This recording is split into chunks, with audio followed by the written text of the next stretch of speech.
কে যদি তাকে যদি তার সঙ্গে সম্পর্ক করতে হলে আমাদের তাদের কূটনীতি দিয়ে করতে হবে এবং তারা কূটনৈতিক ভাষা বোঝে এবং তারা কূটনীতিকে রেসপেক্ট করে এবং এই কূটনীতি দিয়েই তাদেরকে নিয়ন্ত্রণে আনা যাবে। এইটার পরে কিন্তু ব্রিটেন কিন্তু আমেরিকা কিন্তু আক্রমণের চিন্তা থেকে চলে আসলো। সো আপনি জর্জ বুশ করে নাই, ব্যারাক ওবামা করে নাই, 2 টার্ম 8 বছর, তারপরে বাইডেন আসলো 4 বছর, অর্থাৎ এই 12 বছর কিন্তু এই বেঞ্জামিন নেতানিয়াহু ট্রাই করে গেছে ইরানে আক্রমণ করার জন্য এবং ট্রাম্পকে সে একমাত্র পেয়েছে যে বোকা। এই বোকাকে এক লোভ দেখাইছে, তেলের লোভ, যে তুমি যদি খালি দখল করতে পারো তাহলে কিন্তু পুরো তেল ক্ষেত্র তোমার। এবং সে ওই ভেনেজুয়েলার তেল পেয়ে সে খুব খুশি, ইরানের তেল পাইলে মনে করতো যে সারা দুনিয়া তার কাছে চলে আসছে এবং তার অ্যাটিটিউডটা এরকম হয়ে গেছে যে আমরা কয়েকদিনের মধ্যে তো কিউবা নিয়ে নিচ্ছি। কিন্তু আসলে কিউবাতে গেছিল সে, ওই যে রাশিয়ান তেল গেছে, সে কি ভয় দেখানোর চেষ্টা করছে। রাশিয়া বলে দিছে যে if you interfere in supplying fuel to Cuba, I am going to bomb everywhere in USA. Of US target, all US position will be my legitimate target. এরপরে কিন্তু ছেড়ে দিছে এবং বলছে যে this is going to continue for rest of the time and you are not going to interrupt. তো এই যুদ্ধের কিন্তু এখন শেষ কিভাবে হবে এটা নিয়ে সারা পৃথিবী চিন্তিত। এটা শেষ হবে যেটা বলছে এখন সেটা হচ্ছে যে ইউএসএ কিন্তু অলরেডি ডিক্লেয়ার করেছে যুদ্ধের একটা পার্ট কিন্তু আমরা জিতে গেছি, সেটা কি রেজিম চেঞ্জ। এখন সে বলছে রেজিম চেঞ্জ কি, যে ওই খামেনি মারা গেছে, তার পরবর্তী টিয়ার্স অফ লিডার মারা গেছে না। ওরা তো বলতেছে যে মিজাইল টিজাইল যেখানে থাকে ওইগুলোও তারা ধ্বংস করতে সক্ষম হয়েছে। এটা তো তারা সম্ভব হয় না। এটা ওরা দাবি করে। যদি তাই হয়ে থাকে, এটাই প্রশ্ন, যদি তাই হয়ে থাকে তাহলে ইরান কিভাবে এরকম শত শত মিসাইল, আজকে হলো ইরানের 93 না 94তম ওয়েভ, এবং তারা কিন্তু মিক্স অ্যান্ড ম্যাচ করছে, অর্থাৎ বিভিন্ন রেঞ্জের মিসাইল ছাড়ছে এবং সেই সাথে ড্রোন ছাড়ছে। আরো একটা ব্যাপার, there is a some technological development. এর এতদিন কিন্তু যে মিসাইলগুলি যেত, এই মিসাইলগুলি কিন্তু গাইডেড মিসাইল। তো গাইডেড মিসাইল কি জিনিস, টার্মিনাল থেকে এটা ওয়ারহেডে একটা ডিভাইস থাকে, সেই ডিভাইস দিয়ে আপনি গাইড করা হয়। তো মিসাইলকে আপনার লক্ষ্যচ্যুত করার জন্য আমেরিকানরা জ্যামিং করে।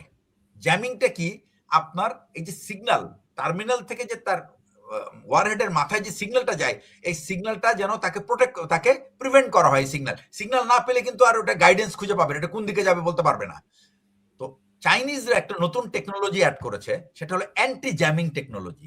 এই অ্যান্টি জ্যামিং টেকনোলজি হলো ইউএস এবং ইসরায়েল যখন জ্যাম করার চেষ্টা করবে, এই মিসাইলকে ওই অ্যান্টি জ্যামিং টেকনিক দিয়ে এটাকে প্রিভেন্ট করা হবে। তার মানে টার্মিনাল থেকে যে গাইডেন্স সিস্টেম, এটা ইট উইল স্টার্ট ওয়ার্কিং। এবং যে কারণে এই যে আপনার সৌদি যে প্রিন্স সুলতান এয়ারবেজে যে অ্যাটাকটা হলো এবং পিন পয়েন্টেড অ্যাটাক, তারা কিন্তু এইম করেছিল E3 সেন্ট্রির উপরেই এবং KC-135, এবং এটা কিন্তু ওইখানেই ল্যান্ড করেছে। আচ্ছা, এরপরে তারা যে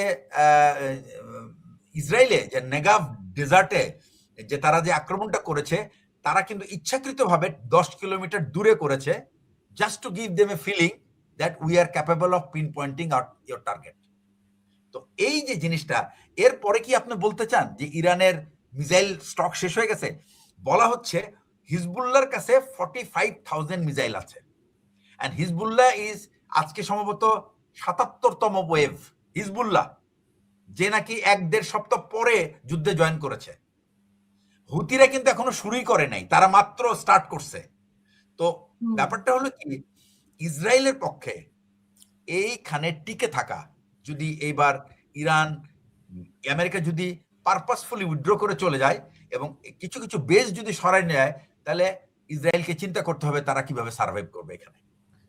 And Iran is going to get its nuclear bomb within next few months, আমি বলবো। তারা আর কারো কোনো কথা শুনবে না, অলরেডি এনপিটি থেকে বের হয়ে চলে, দ্যাট মিন্স তাদের উপর আর কোনো রেস্ট্রিকশন নাই।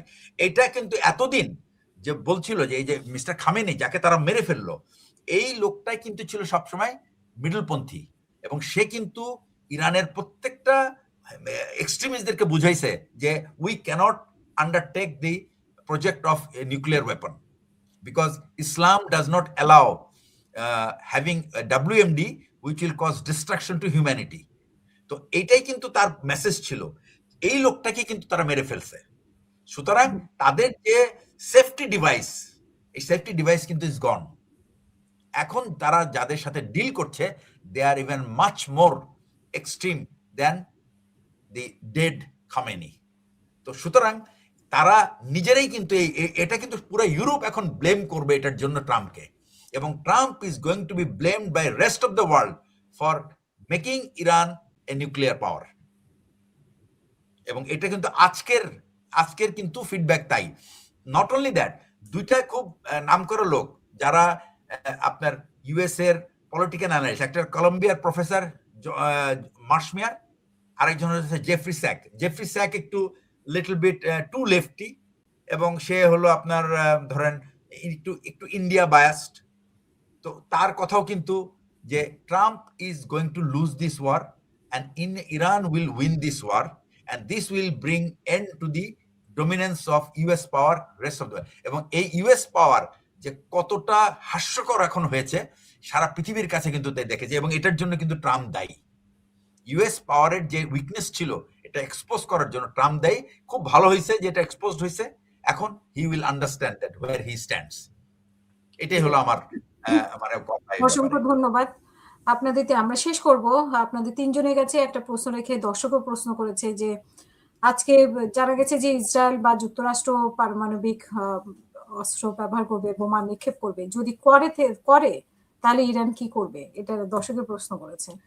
আচ্ছা, এখানে আমি আমি ইনিশিয়েটিভ দুইটা জিনিস আমি কভার করেছি। এখানে একজন দর্শক প্রশ্ন করেছেন যে মধ্যপ্রাচ্যে তো অনেক বাঙালিরা কাজ করে। আমি কিন্তু এটাকে একটা আমি মনে করি একটা অপরচুনিটি মনে করি। এই যে ডিস্ট্রাকশনটা হলো, এটা তো রিবিল্ডিং করতে হবে। সো এই রিবিল্ডিং এ কিন্তু Bangladesh will have a enormous role to rebuild this Middle East. এবং এই রিবিল্ডিং এর পরে ইরানের কিন্তু উদ্দেশ্য কিন্তু মিডল ইস্টকে ধ্বংস করা না, এ পর্যন্ত কিন্তু তারা করে নাই।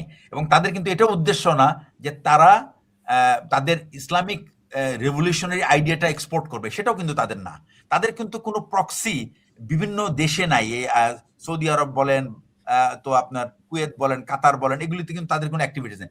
তাদের কিন্তু ইস্যু একটাই, সেটা হচ্ছে রাইটস অফ দি প্যালেস্টিনিয়ানস। প্যালেস্টিনের অধিকার তুমি দিয়ে দাও, এবং দিলে তারা কিন্তু ইসরায়েলকেও ডিস্টার্ব করবে না। তাদের দাবি একটাই, সেটা হচ্ছে প্যালেস্টাইন। এই যে হিজবুল্লাহ আমরা বলি, তারা তো ইরানিয়ান লোক না, তারা হলো স্থানীয় লোক, but it is their resistance movement. এটা তাদের সার্ভাইভালের জন্য, এই যুদ্ধটা তাদের নিজের বাঁচার জন্য যুদ্ধ। এখন নিজের বাঁচার জন্য যুদ্ধ করতে হলে তো আপনার অস্ত্রপাতি লাগবে, তো অস্ত্রপাতি তো কেউ দেয় না, একমাত্র ইরানই দেয় তাদেরকে। এই জন্যই তারা ইরানের জন্য, ইরানের স্বার্থে তারা দাঁড়ায় যায় আর কি। তো ব্যাপারটা হচ্ছে কি, যে মিডল ইস্টে যে ক্ষয়ক্ষতি হচ্ছে, এই ক্ষয়ক্ষতিতে আমাদের ভয়ের কারণ আছে। যুদ্ধ যদি মোটামুটি এটা আমেরিকানরা যদি উইথড্র করে চলে যায়, হয়তোবা এটা একটা ইররেগুলার ফাইট চলতে থাকবে, বাট মিডল ইস্ট যে গালফ কান্ট্রিগুলি এটাকে রিবিল্ড হবে, এবং এই রিবিল্ডে আমাদের কিন্তু ভয়াবহ রকম চাপ পড়বে আমাদের লেবার সোর্সের উপরে, এবং এটা একটা বিরাট অপরচুনিটি হবে ফর বাংলাদেশ। সেকেন্ড হচ্ছে যে নিউক্লিয়ার অ্যাটাক কি সার্ভাইভ করবে কিনা।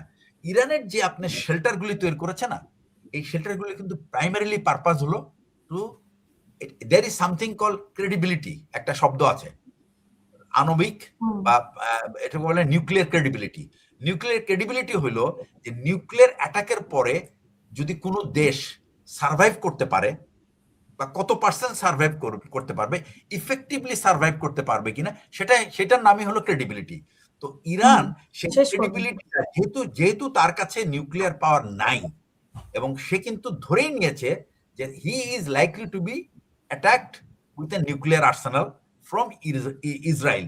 সুতরাং সেই ক্ষেত্রে how he is going to survive, সেই সার্ভাইভালের জন্য কিন্তু তার এই টানেলগুলি তৈরি করা। অর্থাৎ কিছু মানে একটা বেশ বড় অংশ জনমানুষ আমার মনে হয় তারা সার্ভাইভ করতে পারবে এই।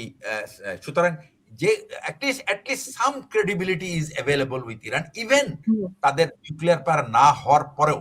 আর নিউক্লিয়ার পাওয়ার হলে তো ডেফিনেটলি আমি বলবো যে তারা তখন কিন্তু একটা পুরা আমি কি বলবো একটা প্যারিটি যেটাকে বলে আর কি সমকক্ষ চলে আসবে, এবং এটা দিয়েই তারা অন্য সবাইকে কিন্তু ডেটার করতে পারবে। নিউক্লিয়ার পাওয়ারটা কিন্তু আসলে যুদ্ধ করার জন্য না, নিউক্লিয়ার পাওয়ারটা তৈরি হয়েছে মানুষকে অন্য দেশকে ভয় দেখানোর জন্য। Don't try to attack me, I have some deadly weapon. তো এটাই কিন্তু আসলে মূল উদ্দেশ্য।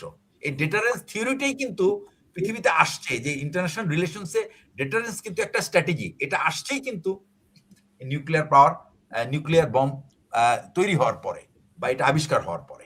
অসংখ্য ধন্যবাদ আপনাকে।